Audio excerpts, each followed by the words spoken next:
Hey,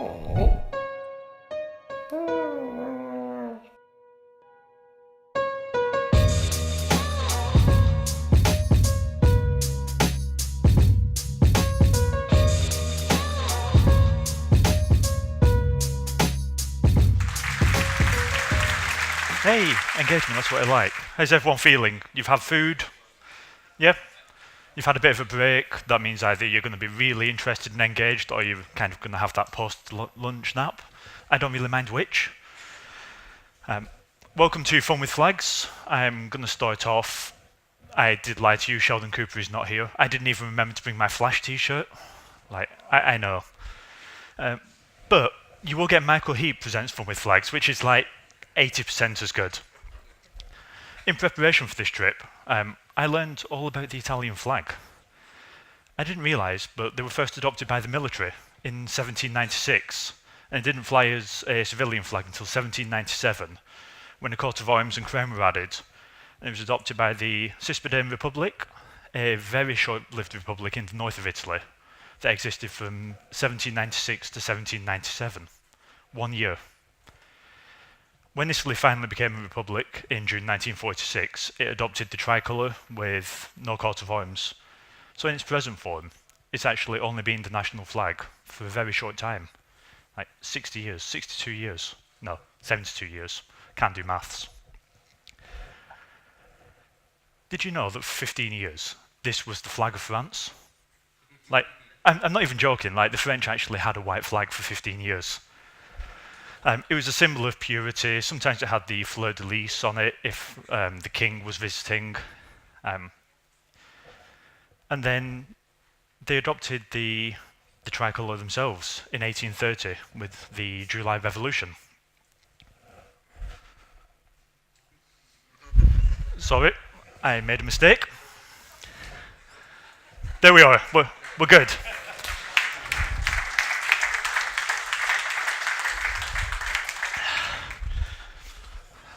This is me being quintessentially British.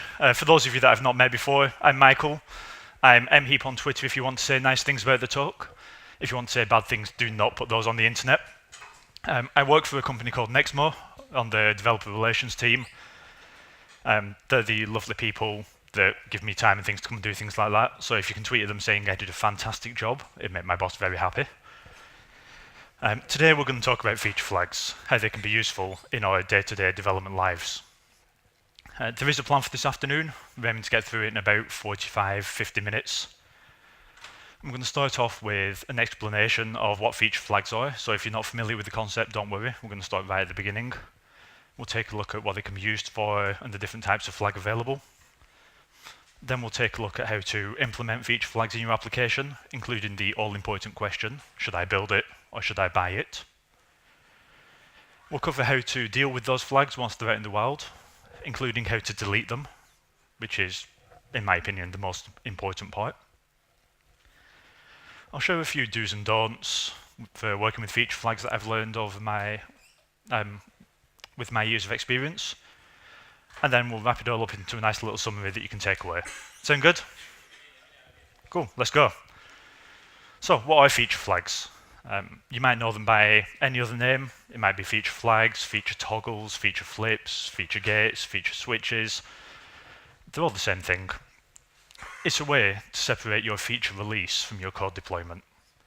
You can enable the feature for everyone on your own terms, or even more likely, enable a feature for just certain people. No more, we're going to ship a release and the feature is immediately available. No, ship it, enable it on your own terms, test, make sure it's safe before giving it to everyone. Feature flags give a software organization the power to reduce risk, iterate more quickly, and gain more control over their application. They were popularized by the team at Flickr in a blog post about 10 years ago. I can't believe it's been 10 years, but supposedly it has. And from there, they kind of exploded. And now they're used by lots and lots of different companies, some of which you may have heard of. Facebook in particular have a phenomenal system called Gatekeeper. And this is a screenshot of it back in 2012. In in 2012, Facebook were performing 500 million Gatekeeper checks per second. I can't even think how many they're doing now. But if it's so core to a business like Facebook, like imagine the kind of power that it can bring to our applications as well. And although the Flickr blog post came out in 2009, the fundamental concept behind FeatureFlags, choosing between two code paths based on some form of configuration, it really isn't new. It's been around for pretty much as long as software development itself. The choice on which code to run doesn't actually have to be dynamic. I mean, back in the 80s, we were using techniques like ifdef as a compiler preprocessor to say, enable this feature, disable this feature. And yes, you had to choose at build time, do we want this feature in the build? So you'd be working on it, experimental builds, or we need to ship a release, let's compile all of that out. You could choose at build time whether you wanted to use your in-house audio analysis or the IBM analysis. And although that supported choosing which code path you wanted to run at build time, we evolved. We started to add things like command line flags. We started to be able to make that choice at runtime, so we just put all the features in, and when we started it, we could say, run it using internal analysis, run it using the IBM analysis.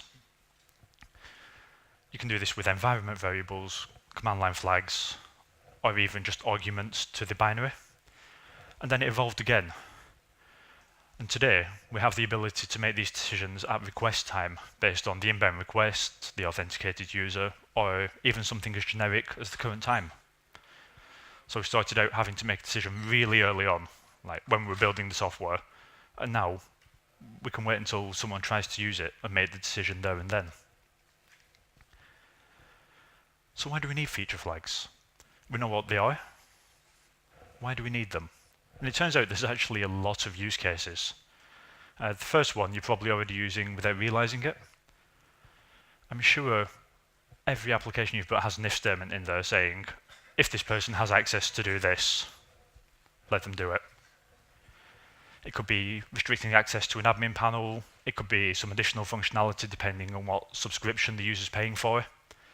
Guess what? These are feature flags. You can use them for running early access programs in production by explicitly enabling features for your team, for your friends. Maybe you want to do it for employees. Maybe you want to do it for a specific set of beta testers.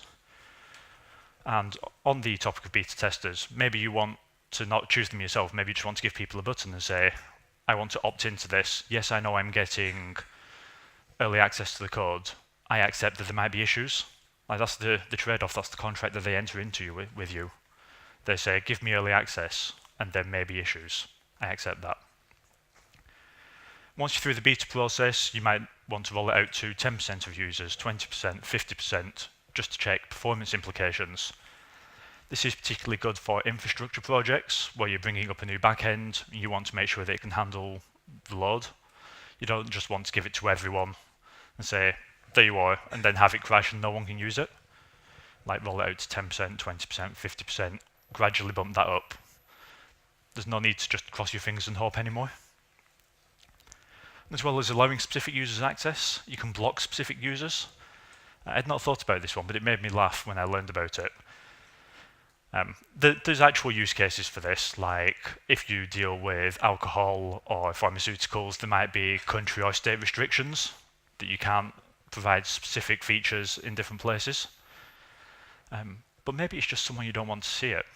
I've heard this one called the CEO rule, which is give it to all your employees, but do not let the boss see it until it's finished. Like you explicitly disable their account, so they don't come along and say, oh, why does this work like this, and why doesn't this quite work? Like you just take their account, disable all the new features, and they get just the well-tested, well-established features.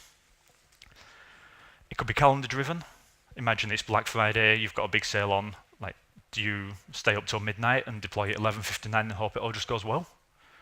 No, you ship it 3 weeks in advance. You enable Black Friday mode for your internal employees, you let them test. And then at midnight, it ticks over, the feature flag enables, and all your customers get the Black Friday site. It could be a kill switch. we've rolled out a new feature to a percentage of customers, it's going well, but then in the next group of customers that it's enabled for, you have a really heavy user, and it starts to drive your new system into the ground. Using the kill switch, you can quickly turn off the feature entirely. Like, take Amazon for example. You know if they ever get high loads, the first thing they're going to disable is the recommendations engine. That doesn't make them money. Well, it makes them some money, but their primary focus is for you to get on the site, get what you need, and check out. They will turn off every other system that is beneficial but not essential to make sure you can do that, and kill switches give you that opportunity. You have power users. A new user signs up, you give them all the options under the sun, and they say, nope, too complicated, I'm out. What if you used FeatureFlags to say, oh, this is a new user, just enable 1 or 2 features for them, and as they start to use that, that sets a config somewhere that says, oh, they've interacted with the site, enable a few more and a few more. Sites have to go into maintenance mode. It happens. A great example of this was Lanyard before it died. And the feature flag for that was just in the auth middleware, it ignored cookies and API keys. And the site was essentially in read-only mode for everyone because they couldn't authenticate, they couldn't log in. And finally, we sunset products. Everything has to die eventually. And the best way to do this is hide the feature entirely from new signups, whilst allowing existing customers a grace period to migrate. This is a great use for feature flags, as you may have guessed. There we have it, 10 use cases for what amounts to be a glorified if statement. These are all 10 very different problems that we have to solve in our day-to-day lives as developers, but they're all solvable using the same technology. Different feature flags are managed by different people and have different requirements around the change of that configuration. And they also have very different life cycles. A multivariate toggle owned by the product team has a very different job to a kill switch owned by the operations team. And we'll cover the different types of toggle now. Thankfully, we can group these classes of flag into 4 groups. We have ops toggles, release toggles, permission toggles, and experiment toggles. Release toggles are generally temporary by nature and should generally not stick around more than a week or 2. Although product-centric toggles may need to live for slightly longer. If you're just testing out a new product with a beta testing group, you might have it for maybe up to 6 months until it's fully rolled out. The toggling decision for a release toggle is generally pretty static. Like you will do a deploy to enable or disable.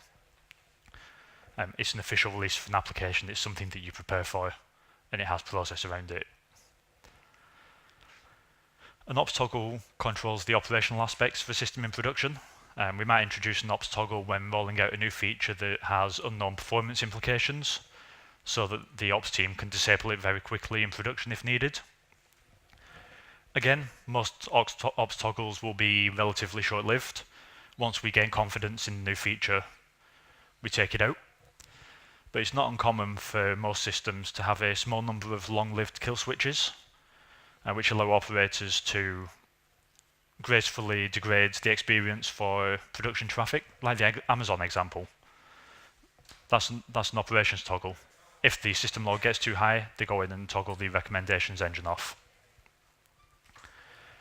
Moving away from deployment and management, we start thinking about our application's behaviour, and that brings us on to permissions toggles.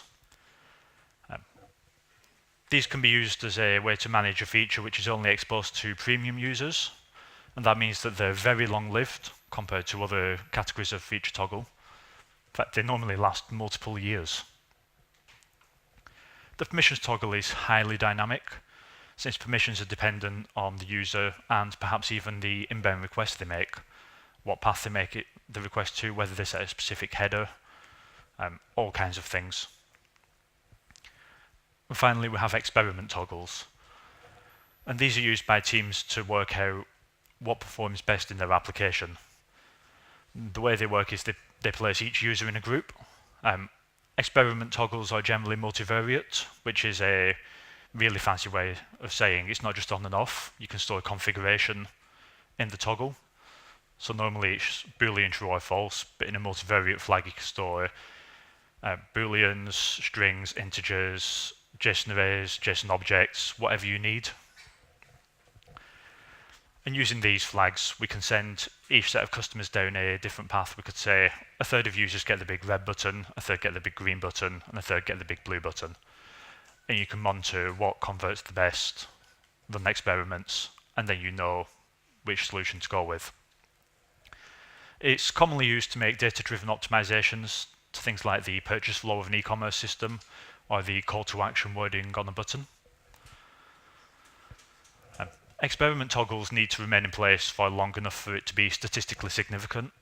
Depending on your traffic, that might be anything from a few hours to a few days, or if you don't get as much traffic, a few months.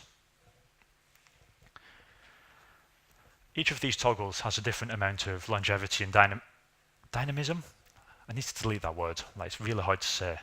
Dynamism, with release toggles being the least dynamic and having the shortest lifespan, and the permissions toggles being the most dynamic and lasting the longest. But for me, the most important difference between all of these is around ownership.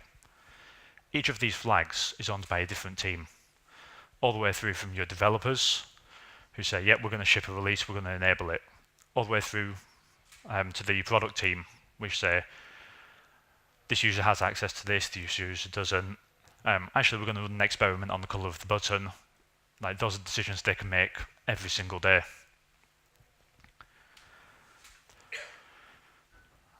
The most basic type of flag is one that's on or off, and these are usually set in your application's configuration.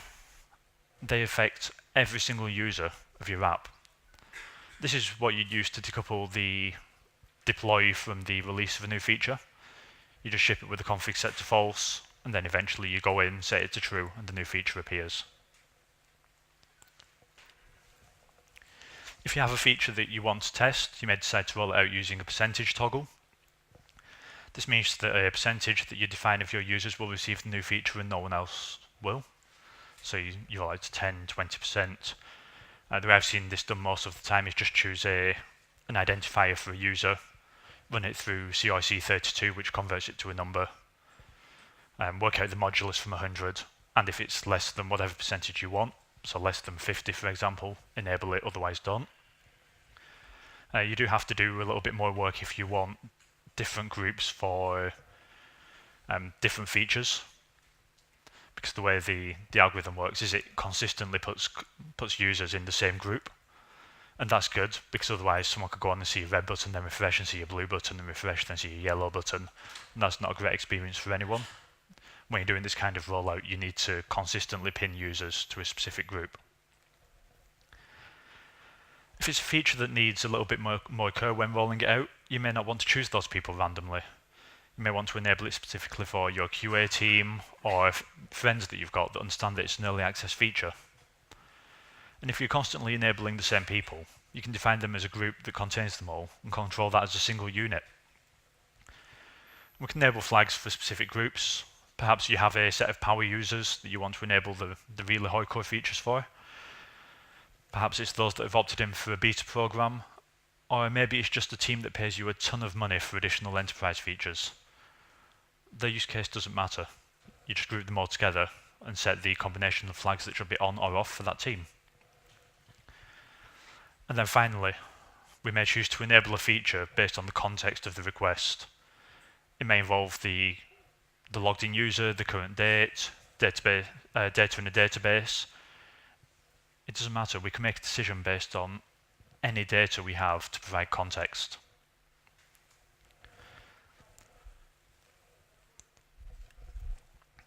So, we know what feature flags are, we know the different types, we know the different ways to enable them against different groups, all the way from turn it on for everyone to choosing specific users, to making a decision based on the incoming request.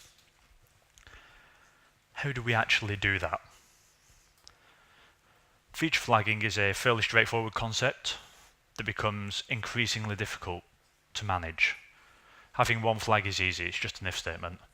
Having two is a little bit harder, having 5, having 10.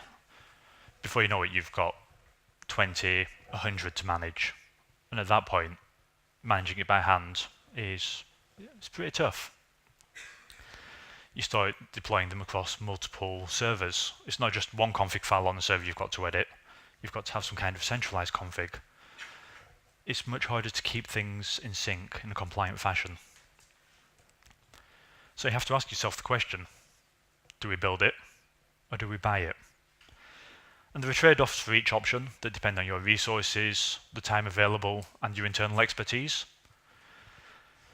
But if you really want an enterprise-ready feature flag system, it needs an intuitive dashboard that an entire organization can use, everyone from devs through ops through product.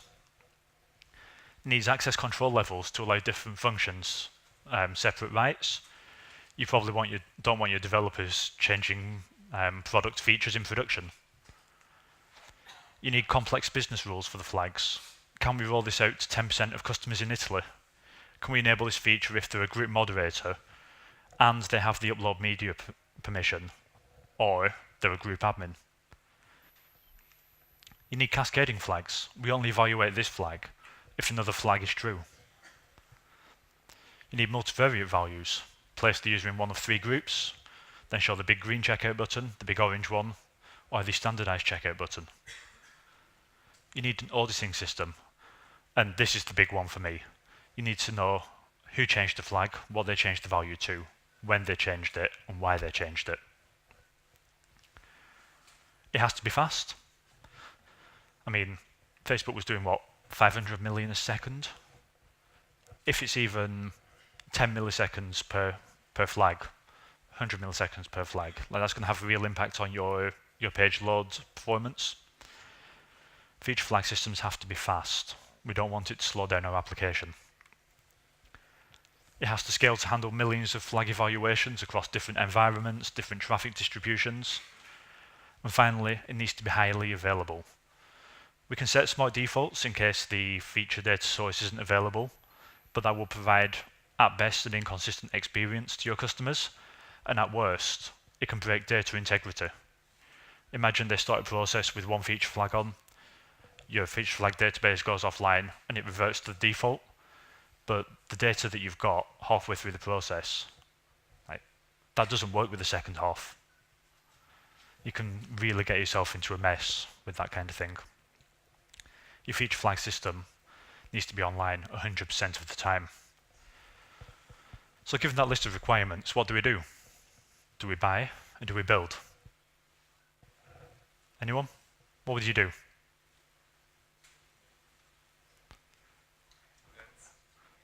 It depends. Clever answer. It's the right one. As always with software development, it depends. We may decide to build it ourselves. There are options out there. I'm going to take you through my favourite. But first I want to show you a library called Rollout. It's written in Ruby, which doesn't really help us. But this is kind of what everyone refers to when they start talking about things like feature flags. It supports user-based, group-based, and incremental rollouts. And although it was originally written in Ruby, there is a PHP port of it which seems to be reasonably well maintained, and it uses the same idioms and function names as the Ruby library. So it should feel familiar if you read the Ruby documentation and blog posts on how to do it. Like you can port that experience directly to the PHP library. But the real gold standard in PHP is candidates toggle. It's a fantastic library that's very, very flexible. This example is all in a single file, but you can create conditions from config files, add information about the logged in user to the context, perform actions in middleware, controllers, views, like wherever you need to make a decision. You have access to all the context you need to do the right thing. And it starts off by creating a toggle manager. And the toggle manager just keeps track of all the different features that we could have enabled. Here, we're doing it in memory. There is also a Redis driver, which I'll cover a little bit later. Then we create a set of 2 conditions. We check if the value provided is greater than or equal to 18 or less than or equal to 22. Then we create a new feature with those conditions, and we say that all of the conditions must be true. using the unanimous strategy. And this says all of the conditions that we passed, every single one of them must evaluate to true for this feature to be enabled. Instead of unanimous, we could pass the affirmative strategy, which is when the feature is enabled if any of the conditions are true. So you could have 10 different conditions, and if any of them pass, the feature is enabled. Or we can use the majority strategy, which returns true if the majority of conditions to evaluate are true. And this requires more conditions to be true than false. So if you have 2 conditions and one is true and one is false, the feature is still disabled. Like, it requires a complete majority. So we defined a feature. We said that all conditions must pass. We need to add some context to the request. And I was checking values over 18, less than 22. I just actually add the current hour to my context here. And I call it time because when I was defining my conditions, I said we look in the time key in the context. So I pass in the current hour, and then we start using the flag. We ask the manager to give us the state of disable work email, and if the hour is over 16 and less than 22, it evaluates to true, and everyone is happy. And outside of that, my work email isn't disabled, everyone is sad. Putting it all together, we have a complete feature flag system in just 11 lines of code. This is just one feature. You could have 1, 10, 100 features. You could be pulling in context from a database, from the incoming request, from the current time. Any data source you have access to can be used to populate this context. And now in our example, we configured the features using code, but that's not our only option. You can define your features as an array, and they have this serializer which will take it and convert it to the right format. But being able to configure your features using an array opens up so many opportunities for us. It means that we can use JSON or YAML config files. So all you have to do is parse it and pass it in as an array. Or you could even load all of your features from Redis using the built-in driver. This one is particularly interesting to me, as it allows you to build tooling to manage your flags dynamically. The way it works is when the library loads, it scans Redis for a set of keys and loads the features from the values in those keys. And this allows us to build things like the candidate toggle API. We don't even have to build it, they give it to you for free. And this interacts with Redis as well. It's got 2 endpoints, put toggle's name, and just like you would define in an array, you just put JSON into that, and it updates Redis for you. And then the next time your application receives a request, it pulls from Redis, and it has the new feature flags enabled, disabled with whatever conditions you defined. The other endpoint is just a delete, to delete a feature toggle. So now you can start building tooling around this. You can start building that dashboard that you need so the product people don't have to go in and edit config files, they just click a button on the website. But it turns out they built that for you as well. This has been abandoned for a while. It's written in Angular 1, and I think they kind of just gave up on all the Angular stuff from what I can see. But it still works. It's a nice interface. You go in, type your conditions, enable, disable, and it uses the API in the background to talk to Redis, which then goes into your application. Like, there's a whole ecosystem here for defining flags and managing flags. Now, assuming we're using Candidate, there are a few pros. It's free, or at least it's free in cost. It's not free in time.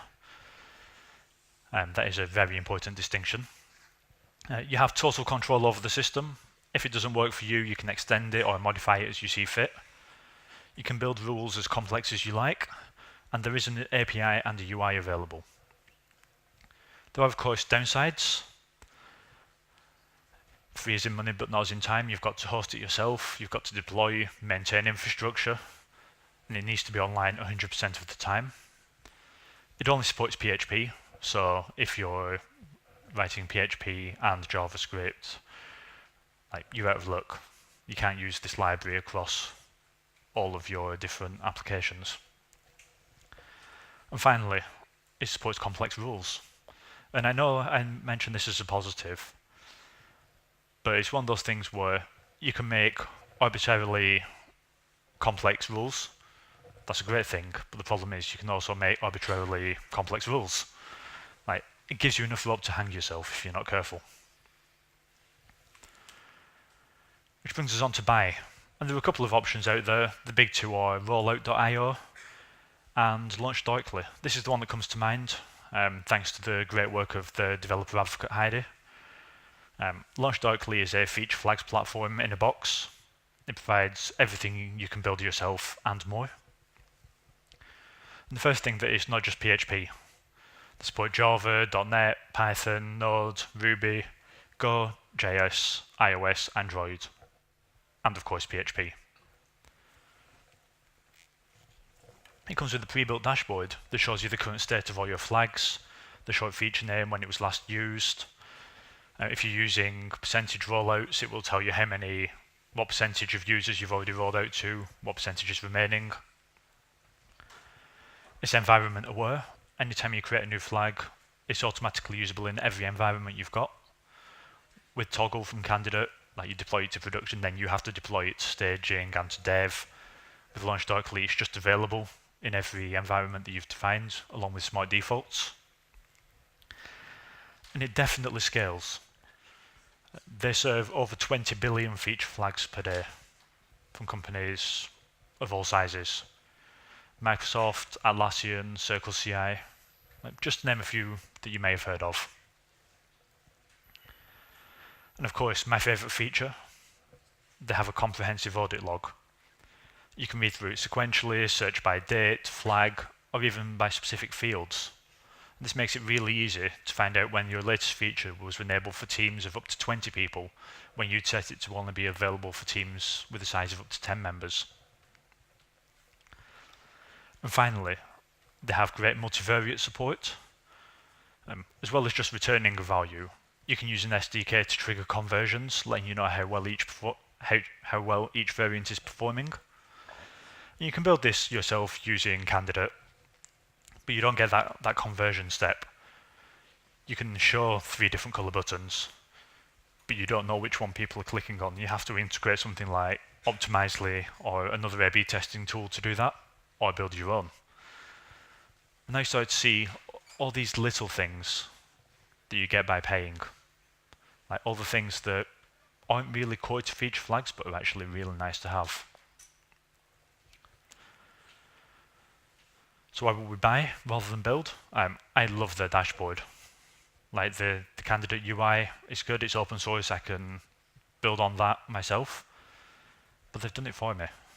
It shows all the information I need at a glance. It supports way more languages than just PHP. It's got a built-in audit log. It's multi-environment aware. And it has the A/B testing and conversion tracking built in. It does cost $79 per month. But think about how much a developer costs. Think about how much a server costs. How much time you're going to sink in to making it highly available. For me, $79 is worth it. But it depends on the size of your team, the number of requests that you're sending. Like, that's the starting price. It can skyrocket. So you do have to make that decision yourself. It's a trade-off. Time for money. And depending on your situation, it might not be worth it. The other two, though, they might be deal breakers. You have no control over the product. You can't just dive in, extend things, change things as you see fit. And from a stability perspective, you're dependent on a third party. Like, you have no control on whether it stays online, whether it goes offline. And admittedly, even if we deploy it ourselves, we don't. Like, US East 1 is going to go offline at some point, and like half of the internet stops working. But at least you can mitigate that yourself if you're in control. By using a hosted platform, you're handing that control over to someone else, and you're trusting them with something really important. You trust them with your feature flags, something that are at the core of your business, of your application. Given that people like Atlassian and use them, again, it's not as much of a risk for me, but your mileage may vary. You've all got different use cases. You need to make the decision yourself. So, given all that information, should I build it or should I buy it? As Bastian said, it depends. If you're going to use your system heavily in creative ways, I'd recommend building your own. Otherwise, I'd just pay the experts to handle it and use their SDK. Alright, on to the good stuff. How to manage the feature flags once you've chosen to implement them. The first thing to cover is how to manage all of the flags that you have. There are a couple of ways to handle it. The easiest option is just to hardcode it in the application. Define a constant, set it to true or false in your Bootstrap file, and then if you need to change it, you just deploy a new version of the code. Really straightforward. Next step up is to put that in a config file. It's better, but not by much. That config is shipped with your code. You still have to release a new version. Then you start thinking, well, that's not great. Like if I want to change a feature, like I might be releasing all this code that I haven't really tested properly yet, or this feature that's not quite ready.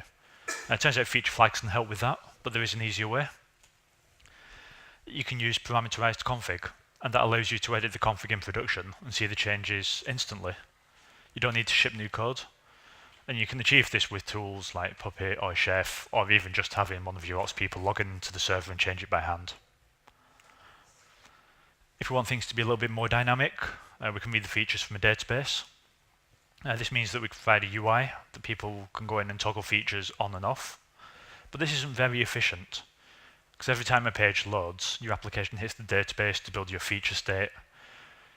Your database is going to work really, really hard if you've got a substantial amount of traffic. Like the more traffic you have and the more flags you get, like that's just it's exponential growth.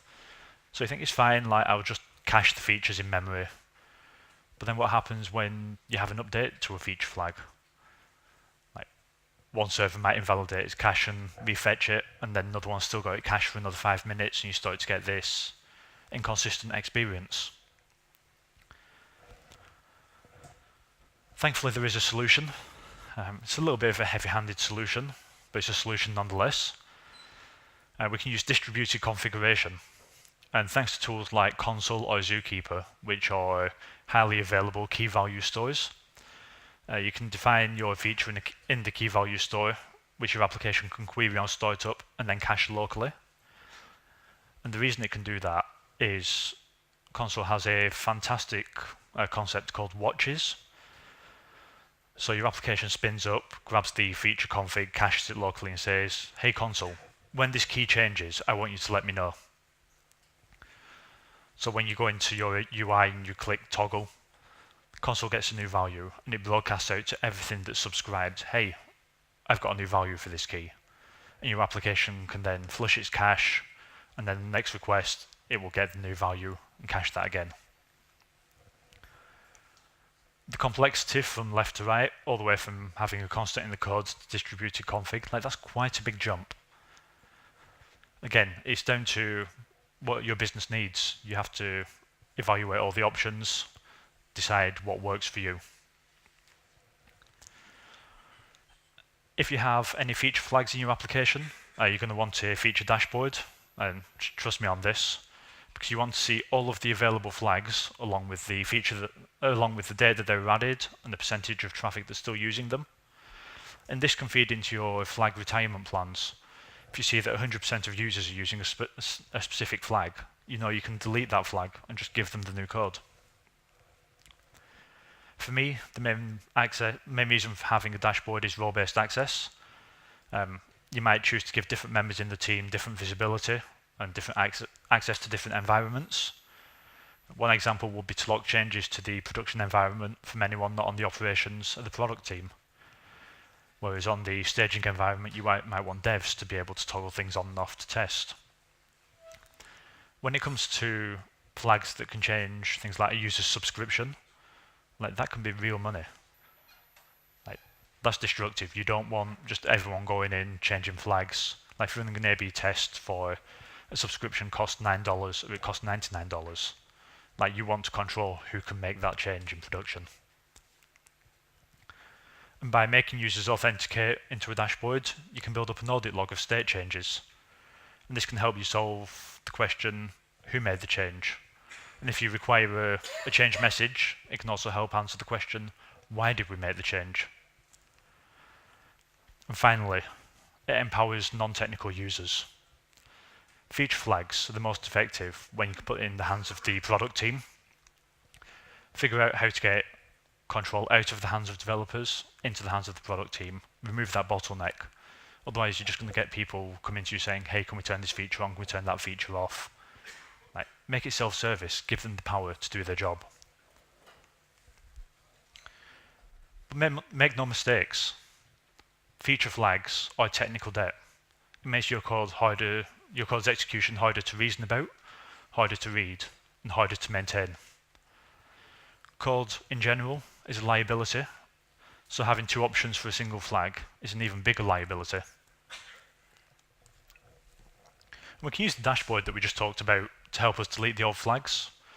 Just knowing whether a feature flag is active is a helpful way to identify what you can clean up.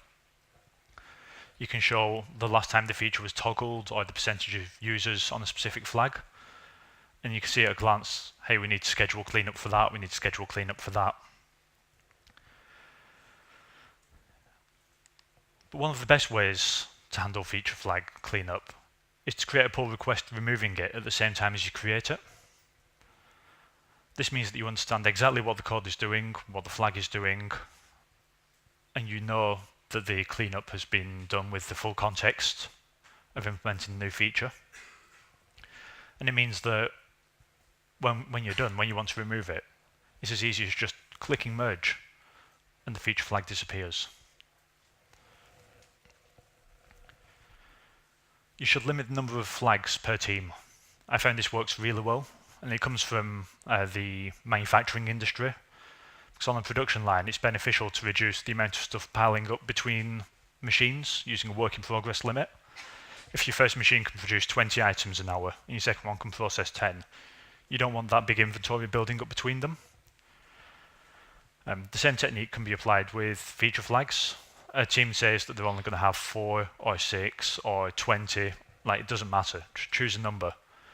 And they say this is how many flags we're going to have at any one time. And if they hit that limit, the product manager or the tech lead, if they want to add a new feature, they have to decide which one to retire. This can be a very effective technique because it incentivizes the people that want to add feature flags to remove them as well. If you say, oh, I'd love to do that for you, but I can't add a new flag until we delete an old one, suddenly like we've got all the time in the world in the backlog to start removing feature flags as well.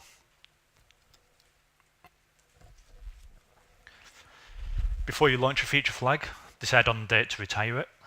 You can generate reports from this, show it on your dashboard,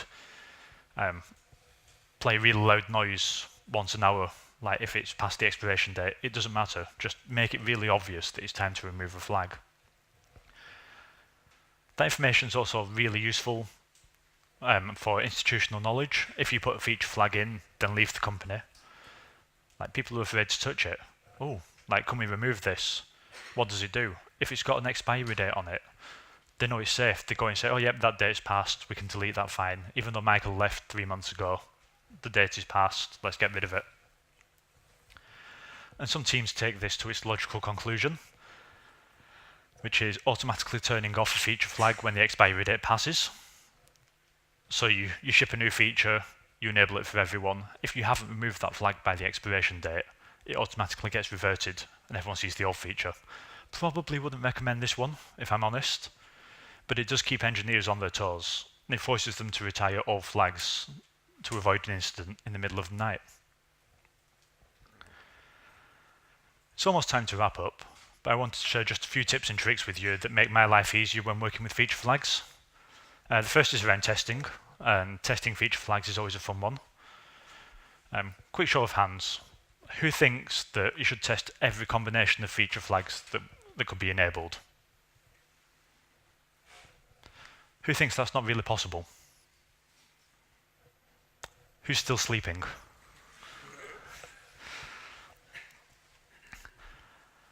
With 2 feature flags, there are 4 possible combinations. So we can write 4 tests, both on, one on, the other on, both off. With 3, that jumps to 8 combinations. With 4 flags, we're at 16 combinations. In fact, it only takes 31 flags for us to hit 2.14 billion combinations. Testing every permutation, it's just not possible. But what you should do is think about the flags that interact with each other. Think about 2 feature flags that you've got on the home page. Do we want to enable the carousel, and do we want to enable the call to action?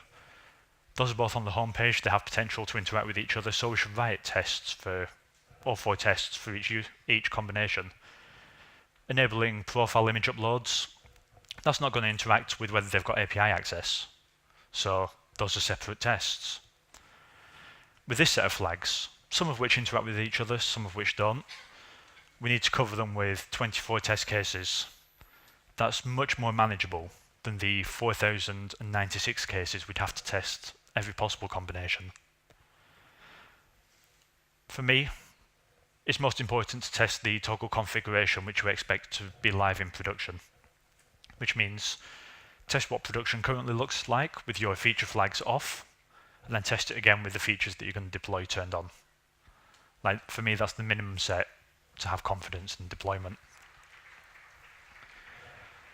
Expose the current feature toggle configuration. We've always embedded version numbers into deployed apps, so we know what version's running. But that doesn't really help with feature flags, because a single version could have lots and lots of different running code. This could be done by exposing a HTTP endpoint. You could send back specific HTTP headers with requests. It could just be exposed on the dashboard. It doesn't matter how you do it, as long as you do it. You should add as much information to your flags as possible. Imagine that, 3 AM, your phone goes off, everything's on fire. Like, load is really high, you need to reduce system load somehow. What would you rather see? Would you rather see basic recal go true? Or this config, which tells you exactly what that feature flag does? It uses a simplistic recommendation algorithm. It's fast and produces less load on the back-end systems, but it's way less accurate. Like, just having that context at 3 AM in the morning lets you say, yep, I'm going to disable that, I will fix it in the morning. Let's just drop system load. Give your flags clear names. Instead of user control, call it allow user delete or allow user edit. A flag named user control is ripe for misunderstanding, because one team thought it controlled their functionality and another team thought it controlled their functionality. And team 1 turned the feature flag on, team 2 said, oh, that's weird, turned it off again so they could carry on developing. And I don't know if you've ever been in a room where you've got light switches at either side, and you flick the light switch and the other person flicks theirs at the same time and you can never get the light on. That's exactly the same with feature flags. And I know I mentioned this before, but it's really important. When someone's turning a flag on or off, make sure you know who it is. Make sure you know whether it's a human or an automated script. Here, Bob turned on user signups, and the system disabled our enhanced recommendation algorithm because the number of users signing up put too much load on the system. Then Ashley went in, disabled user sign up, re-enabled the enhanced recommendation algorithm. We know what changed, who changed it, when they changed it. The only thing that is missing on here is why. Fail-safe. Do use flags for positively enabling new features. Do say, enable the new feature, enable the carousel. This means that the flag has to have a true state in order to be visible, which means you can have the safe default be off. If your feature flag system goes away, things will be off, it's a safe default.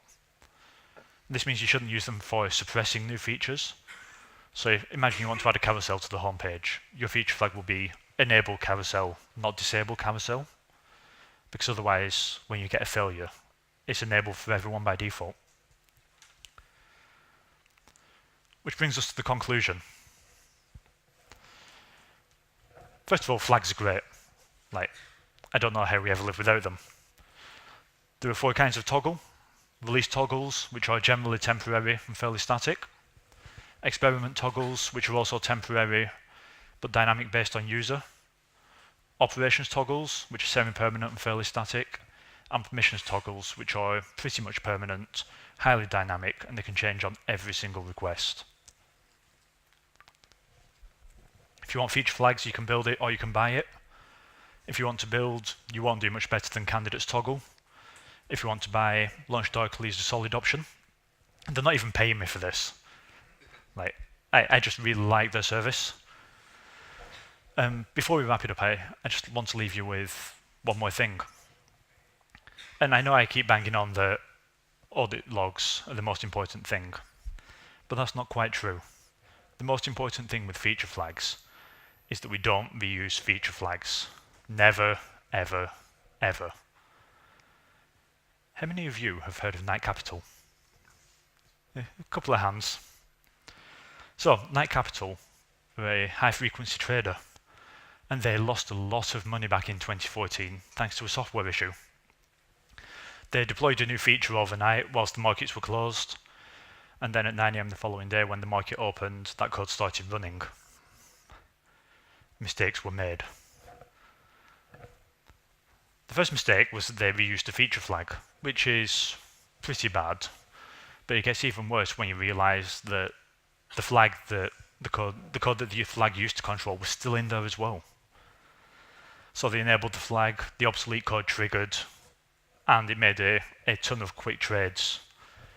But fortunately, they'd only missed it on 1 out of the 8 servers. So they had 7 servers doing what they should, 1 server getting it wrong. But they made another mistake. They reacted quickly, or as quickly as you can when you need to roll out a whole new deployment. It wasn't just clicking the UI, changing the config value. They actually had to ship new code. But it turns out when you're losing millions every minute, you start to panic. And when you panic, you make mistakes. And the deploy actually enabled the code on all 8 servers. This is the 4th and final mistake. All in, they lost 460 million. That's almost $500 million before 10 AM. They could have prevented this situation by not reusing a flag, cleaning up their code, or what should have been the worst case scenario, by having a config value that they could have just turned off without a code deploy. And with that, we've come to the end of the talk. I'm Heap on Twitter. Nextmodev kindly gave me time to be here.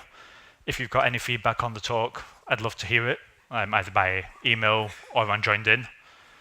And I'll take any questions off to one side if people have any. Thank you.